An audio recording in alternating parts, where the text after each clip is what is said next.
हम पिछली बार cocoa Cola की किताब के कई काले पन्ने आपके सामने ला चुके हैं। हम इस वीडियो में कुछ और काले पन्ने जो हैं कोको कोला की किताब के वो बताएंगे।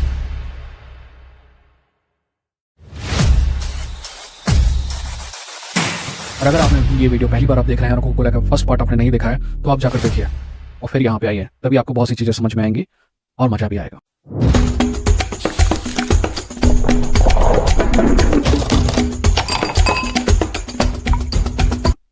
तो अभी तक हमने देखा कि कैसे कोको कोला जब शुरुआत हुई तो उसमें वाइन थी, कोकेन थी, बाद में वाइन हटा दी गई, कोकेन रह गई, पर फिर कैफीन यानी कि जो कोला है वो डाल दिया गया और फिर बात आगे बढ़ी। फिर कोकेन जो है वो चला गया, कुछ और कार्बोनेटेड ड्रिंक्स, कार्बोनेटेड आइटम आ गया। फिर जो शेयर थे वो पूरे खरीदे नहीं गए थे, बट फिर भी जैसे तैसे हथिया लिए गए। जो पुराने रिकॉर्ड थे उनको जला दिया गया। कोको कोला को सेक्स सिंबल बना दिया गया क्योंकि कुछ और बनाने को तो था नहीं, कुछ और अच्छी बात तो कोको कोला के बारे में बताना मुश्किल था, इसीलिए कोको कोला को as a lifestyle drink market किया गया। कोको कोला एक बनाने में अगर टोटल ₹1 लगता है तो उसको मार्केट करने में ₹9 लगाया गया। समझ रहे हैं आप? यानी कि कोको कोला की किताब में कई काले पन्ने हैं जिनके बारे में हम ऑलरेडी बात कर चुके हैं, बट अब हम जो आगे बात करने जा रहे हैं वो कुछ और ही ज़्यादा डार्क शेड के काले पन्ने हैं जिनकी शुरुआत जर्मनी से कोको कोला के संबंध के साथ होती है और वर्ल्ड वॉर से भी जुड़ी हुई है। इनकी शुरुआत बहुत सेकेंड वर्ल्ड वॉर की है। सेकेंड वर्ल्ड वॉर के समय सारे जो एसेंशियल आइटम्स थे अमेरिका में नहीं पूरी दुनिया में ही राशन कर दिए गए। इंडिया में भी काफ़ी चीज़ें राशन की गई। तो अमेरिका में जो चीज़ें राशन की गई थी उनमें से शुगर भी बहुत इंपॉर्टेंट चीज़ थी। और जब शुगर को राशन कर दिया गया तो कोको कोला को दिक्कत होने लगी क्योंकि कोको कोला शुगर का बड़ी मात्रा में उपयोग करता था। तो इस राशनिंग से बचने के लिए कोको कोला ने सरकार को यह कहा कि नहीं, कोको कोला को जो एग्जम्प्ट करना चाहिए राशनिंग से शुगर की, क्योंकि कोको कोला जो है ना बहुत ज़्यादा इंपॉर्टेंट चीज़ है, एसेंशियल गुड्स है। कोको कोला जो है अगर सैनिक पियेंगे ना तो उनका मोरल हाई रहेगा, उनको ज़्यादा एनर्जी आएगी, इसीलिए बहुत ज़्यादा एसेंशियल है।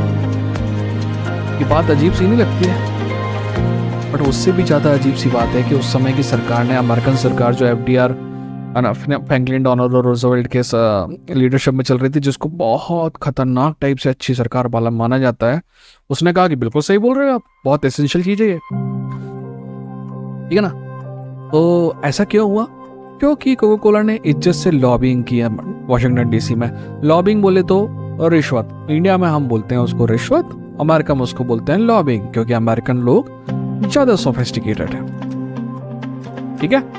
कोको कोला ने ये जो अप्रूवल लेने के लिए 2-4 ट्रिक अपनाई। कोको कोला ने साबित किया, बहुत सारे साइंटिफिक स्टडी उन्होंने की कि कोको कोला की जो राशनिंग है, कोको कोला में जो शुगर की राशनिंग है, उससे जो नुकसान होगा वो सैनिकों को होगा, एक्चुअली सरकार को होगा, अमेरिका को होगा।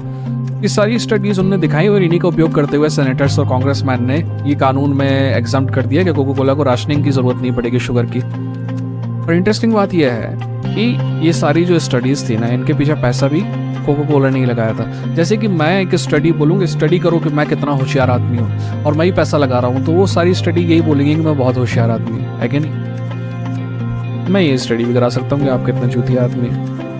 अगर मैं पैसा लूँगा तो वो बोलेगी, अगर वो बोलूँगा कि इसको चूतिया बोलो तो वो चूतिया बोलेंगे, उसको बोलो होशियार बोलो तो वो होशियार बोलेंगे। तो जिसकी लाठी उसी की भैंस, जिसका पैसा उसी की स्टडी। ठीक जैसे तैसे कोको कोला ने अप्रूवल पा लिया और तो और कोको कोला के आदमी को राशनिंग बोर्ड में डाल दिया गया। उन्होंने ये भी कहा कि भाई ऐसा है कि हम ना सैनिक को बिल्कुल बहुत सस्ते दाम पे कोको कोला देंगे, फ्री नहीं देंगे, बहुत सस्ते दाम पे देंगे। इसमें हमको थोड़ा बहुत नुकसान उठाना पड़ेगा, पर हम क्योंकि बहुत दिल के अच्छे हैं तो थोड़ा बहुत नुकसान उठाना पड़ेगा। और उन्होंने क्या किया, जो सैनिकों को सस्ती कोको कोला दे रहे थे ना, वो उसके बदले में सैनिकों से फ्री प्रमोशन कराया। सैनिकों के हाथ में कोको कोला है उसका प्रचार कराया गया। लोग कोको कोला को अमेरिकन लोग कोको कोला को अमेरिकन पैट्रियटिज्म के साथ, अमेरिकन नेशन के साथ एसोसिएट करने लगे और कोको कोला का जो डिमांड है वो और भी बढ़ गई। बात यहीं पे ख़त्म हो जाती तो ये काला पन्ना इतना काला नहीं होता। बात आगे बढ़ी। कोको कोला ने गवर्नमेंट को बोला कि कोको कोला की तरक्की ना एक्चुअली अमेरिका की तरक्की है, क्योंकि हमने ऑलरेडी ये साबित कर दिया है कि लोग कोको कोला का अमेरिका के साथ एसोसिएट करते हैं। तो जहाँ जहाँ हमारी कोल्ड ड्रिंक जाएगी ना, वहाँ वहाँ अमेरिका का नाम पहुँचेगा। इसीलिए हम एक्सपांसन करना चाहते हैं बॉस, और एक्सपांसन के लिए पैसा चाहिए, पैसा हमारे पास है नहीं, इसलिए आप दे दो गवर्नमेंट का जो टैक्स पेयर वाला पैसा है वो हमको दे दो, कोई दिक्कत नहीं है, क्योंकि हम अपना एक्सपांशन करेंगे तो अमेरिका का भी एक्सपांशन होगा। और वॉर टाइम में कोका कोला को इज्जत से पैसा दिया गया और 64 नए बॉटलिंग प्लांट पूरी दुनिया में लगाए गए जो अमेरिकन टैक्स पेयर के पैसे से आए थे। खैर, अमेरिका जाने, अमेरिका के टैक्स पेयर जाने। अब एक तरफ तो कोका कोला बोल रहा था कि यार हम इतने लोग छवाड़ा फाड़ के पैट्रियोटिक हैं कि बिल्कुल आप देखो, अब सैनिकों को हम बिल्कुल सस्ता कर रहे हैं और हमको पैसा भी दे रही है गवर्नमेंट और हम इतने बड़े पैट्रियोट हैं ये और वो।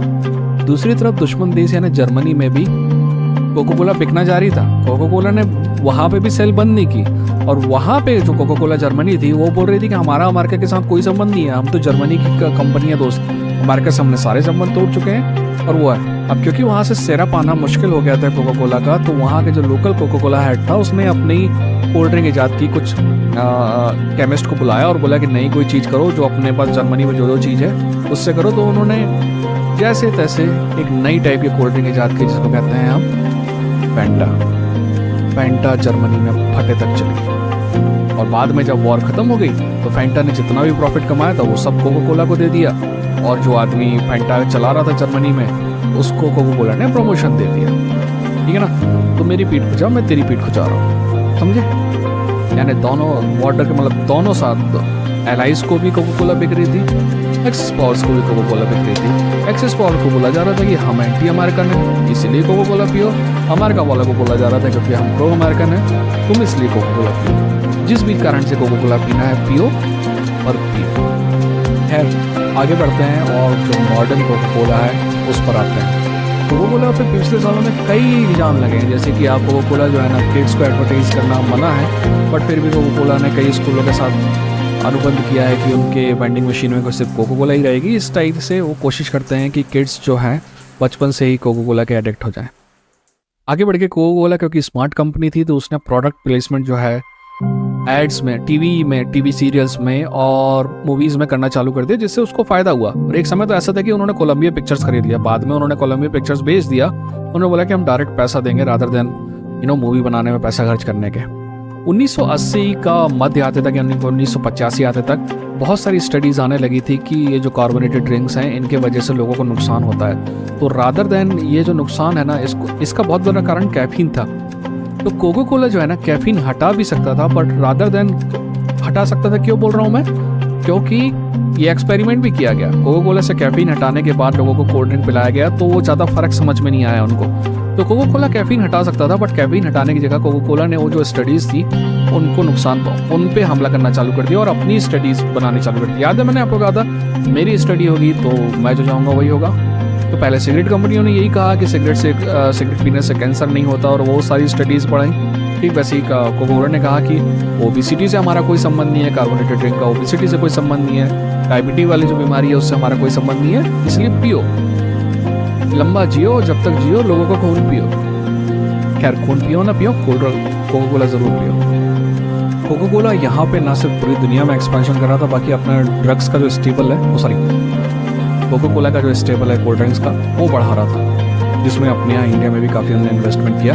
पार्ले से काफ़ी सारी कोल्ड ड्रिंक खरीदी, बट अभी हम थोड़ा इंटरनेशनल पे ही रहते हैं और आपको बताते हैं। सबसे बड़ा इन्वेस्टमेंट कोका कोला ने उस समय किया, एक डसानी करके उन्होंने बोला कि हम वाटर पियेंगे, जैसे अपना बिस्लरी है ना, तो उन्होंने वो चालू किया और लोग बनाने लगे। और जब बाद में पता चला कि वो लोकल जो टैप वाटर था ना उसी को पैकेज करके बेच रहे थे, पर फिर जब इन्वेस्टिगेशन हुई तो कोका कोला वालों ने कहा नहीं ऐसा नहीं है, हम कुछ उसमें चीज़ें मिला भी रहे हैं। जब उन चीज़ों पे मतलब एक्चुअली इन्वेस्टिगेशन किया गया तो पता चला कि एक्चुअली जो टैप वाटर था ना वो ज़्यादा बेहतर था और जो कोका कोला वाला जो डसानी था वो बढ़ता था।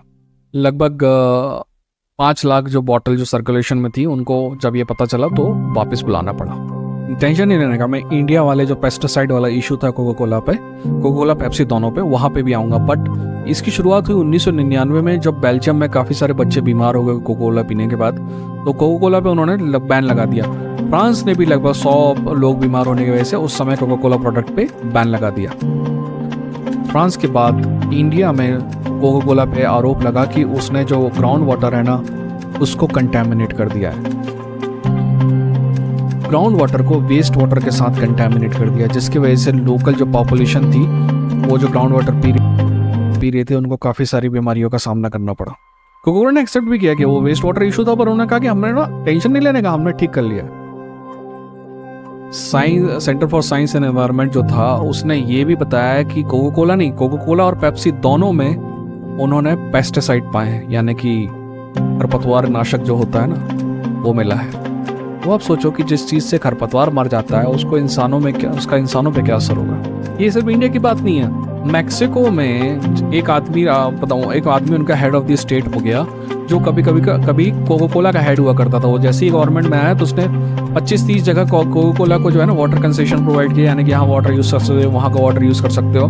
बाद में पता चला कि जैसे इंडिया में वाटर कंटेमिनेट हो रहा था ना, वहाँ पे भी वाटर कंटेमिनेट होने लगा और लोगों को तरह तरह की बीमारियाँ होने लगी।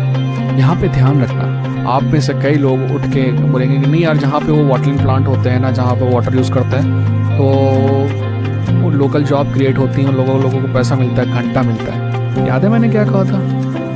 1 रुपये खर्च होता है एक्चुअल कोल्ड ड्रिंक बनाने में, 9 रुपये खर्च होते हैं मार्केटिंग में। यानी कि 1 रुपये जो खर्च हो रहा है ना वो इन प्लांटों में खर्च हो रहा है, तो कुछ भी नहीं मिलता किसी को। दोस्त, कमीनेपन का ये आलम है कि इन्होंने एक वेंडिंग मशीन बनाई जिसको जो ना टेम्परेचर देखती थी। आप देखिए टेम्परेचर अभी कितना है, और पता है आपको टेम्परेचर क्यों देखती थी? जैसे जैसे टेम्परेचर बढ़ते जाता था और उस वक्त तो कोल्ड ड्रिंक जो वेंडिंग मशीन के अंदर कोल्ड ड्रिंक थी उसका रेट भी बढ़ते जाता था। तो ये तो कमीनापन है कोका कोला का। तो आप समझ लें, हर सफल कंपनी, कोका कोला उसमें एक्सेप्शन नहीं है, हर सफल कंपनी इतनी ऊंचाई तक गई है तो किसी न किसी कबर के ऊपर ही खड़ी होकर गई है। अगर हर किताब में सिर्फ सफ़ेद ही पन्ने होते, किताब बहुत अच्छी हो सकती। बट कोका कोला के कुछ काले पन्ने आपके सामने हमने लाने की कोशिश की है। आप ये बताइएगा कि किसी और कंपनी के बारे में आप ऐसी कोई जानकारी चाहते हैं, या फिर कोई और आदमी है जिसकी बायोग्राफी आप हमसे चाहते हैं, या कोई और टॉपिक है जो हिस्ट्री से रिलेटेड है, साइंस से रिलेटेड है, या फिर कॉन्स्पिरेसी थ्योरी से रिलेटेड है, जिसके बारे में आप चाहते हैं कि हम बात करें, तो कमेंट सेक्शन में लिखिएगा। मिलते हैं अगली वीडियो के साथ, तब तक अपना ख्याल रखिए, अपनों का ख्याल रखिए। ये था समय, ध्यान रखिए, जो लोग इतिहास से सीखते नहीं हैं वो इतिहास की गलतियाँ रिपीट करते हैं। आप उनमें से एक नहीं है, तभी ये चैनल देख रहे हैं। ठीक है।